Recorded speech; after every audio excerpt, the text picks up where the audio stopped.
share a little bit about how we're going to build our first report. So if I come over to the example workspace that we've just created,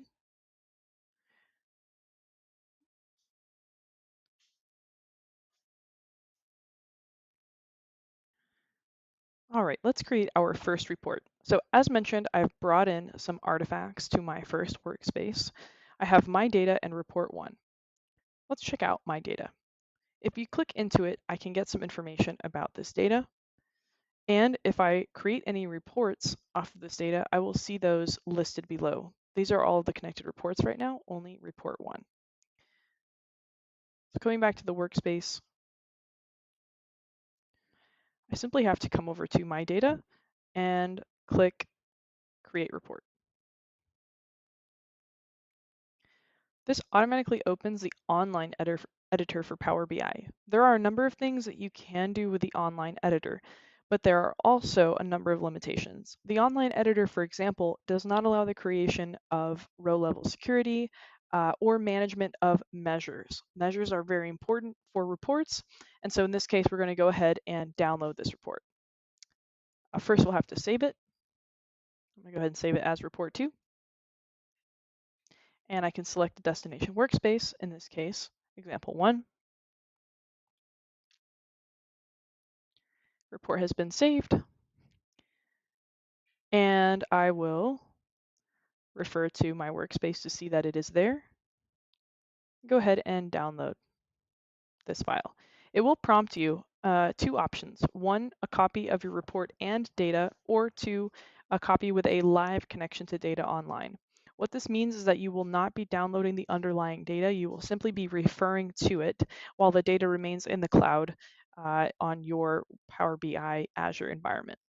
So in this case, it's a very small data set that we're working with, and I'll show you that in a moment. I'm going to go ahead and download the entire copy of the report and data. Let's go ahead and open this up in the desktop.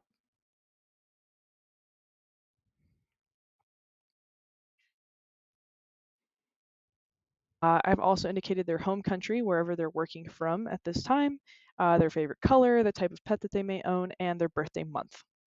So this is just a example data set, again, for us to demonstrate some options of creating our first report.